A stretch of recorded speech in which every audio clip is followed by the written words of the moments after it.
समय 1985। दिल्ली की सीएम शीला दीक्षित। तब उस समय एक लड़का इंडिया की सबसे टफेस्ट एग्जाम आईआईटी जेईई को क्लियर करता है।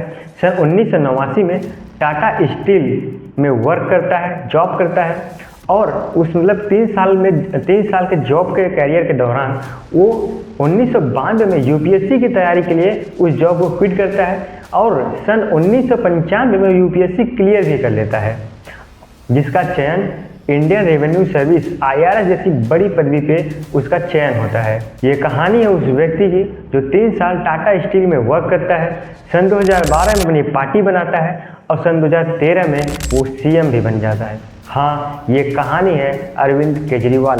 तो Arvind Kejriwal's plea challenging his arrest. We are getting you breaking news when it comes to what the Supreme Court said on Arvind Kejriwal. ये लोग इंडिया गठबंधन से पूछते हैं आपका प्रधानमंत्री कौन होगा। मैं बीजेपी से पूछता हूं आपका प्रधानमंत्री कौन होगा। मोदी जी अगले साल 17 सितंबर को 75 साल के हो रहे हैं। तो आज हम जानेंगे कि कैसे आम आदमी पार्टी भारत की सेकंड लार्जेस्ट पार्टी बनी है और क्यों लीडिंग पार्टी केवल और केवल केजरीवाल से डरते हैं। इस वीडियो में इस चीज़ को टटोलने की हम कोशिश करेंगे। अरविंद केजरीवाल की जो पॉलिटिकल कैरियर का स्टार्ट होता है वो सन 2011 में अन्ना हजारे, जो कि एक सामाजिक कार्यकर्ता थे, एक समाज सेवी थे, उनसे मिलने के बाद स्टार्ट होती है। अन्ना हजारे और अरविंद केजरीवाल दोनों ने मिलकर एक लोकपाल विधेयक लागू किया जो इंडियन अगेंस्ट करप्शन को रोकने के लिए था। ये क्या है, मतलब इंडियन अगेंस्ट करप्शन क्या है, इस चीज़ को आप अरविंद केजरीवाल से ही समझ लीजिए। उसके बाद मैं आपको बताता हूँ कि इंडियन अगेंस्ट करप्शन क्या हुआ करता था उस जमाने में। अगर कोई भ्रष्टाचार का मामला उठे तो एक भी एजेंसी ऐसी नहीं है जो कि सरकार से इंडिपेंडेंट हो और उसके पास उसकी जांच करने की और प्रोसिक्यूशन मुकदमा चलाने की पावर हो। और हर एजेंसी के अंदर जानबूझ के एक ऐसी कोई क्रिटिकल बात छोड़ दिया है, कोई क्रिटिकल नुक्ता छोड़ दिया उसमें कि वो एजेंसी बिल्कुल बेकार हो गई है। सीबीआई के बारे में सारा देश जानता है कि सीबीआई सरकार के डायरेक्टली कंट्रोल में आती है। हकीकत करनी है अगर उसमें कोई मंत्री या बड़े अफसर उसमें इन्वॉल्व हैं तो जिन लोगों के इसी जन लोकपाल विधेयक को लेकर 16 अगस्त को रामलीला मैदान में अन्ना हजारे ने भूख हड़ताल की थी और ये भूख हड़ताल 28 अगस्त तक चली थी। अन्ना हजारे के साथ इस आंदोलन में अरविंद केजरीवाल, किरण बेदी, संजय सिंह और मनीष सिसोदिया जैसे एक वरिष्ठ नेता साथ में इनके सहयोगी थे। और इस आंदोलन में अन्ना हजारे के बाद जो सबसे बड़ा चेहरा बन के आया वो बन के आया अरविंद केजरीवाल का।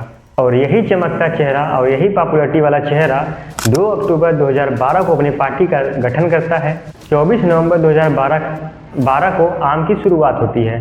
आम इन द सेंस आम आदमी पार्टी। दिल्ली में 2013 में आम ने चुनाव लड़ा और पहली बार में ही दिल्ली की सीएम शीला दीक्षित को वो हरा देते हैं और यहीं से शुरू होती है आम की एक पॉपुलरिटी। आम इतनी बड़ी पार्टी बनने की शुरुआत यहीं से होती है। फिर आता है जब 2020 जो सेकंड फेज का इलेक्शन था, थर्ड फेज का इलेक्शन था, उसमें एक और बीजेपी और एक अरविंद केजरीवाल। बीजेपी के कैंडिडेट मनोज तिवारी और आम आदमी पार्टी के कैंडिडेट अरविंद केजरीवाल, दोनों के बीच में ही एक अच्छा खासा इलेक्शन होता है। दोनों ही एक वरिष्ठ नेता के रूप में सामने आते हैं। दोनों की ही पॉपुलरिटी जम की थी।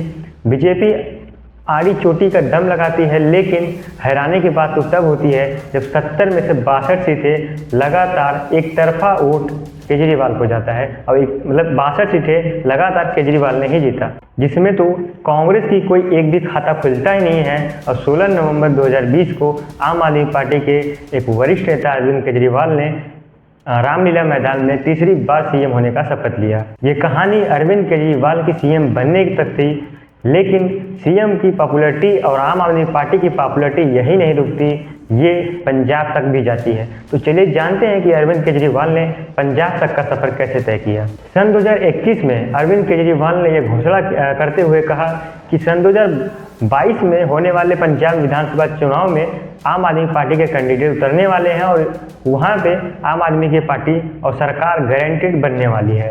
18 जून 2022 को भगवत मान सिंह आम आदमी पार्टी की तरफ से सीएम के उम्मीदवार बने।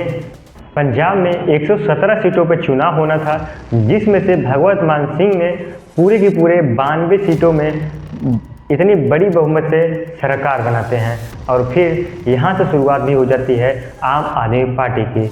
ये सफ़र दिल्ली से पंजाब तक था और पंजाब से कब पूरे देश तक पहुंचेगा, इसी का टेंशन किसको होता है या आप जानते हैं।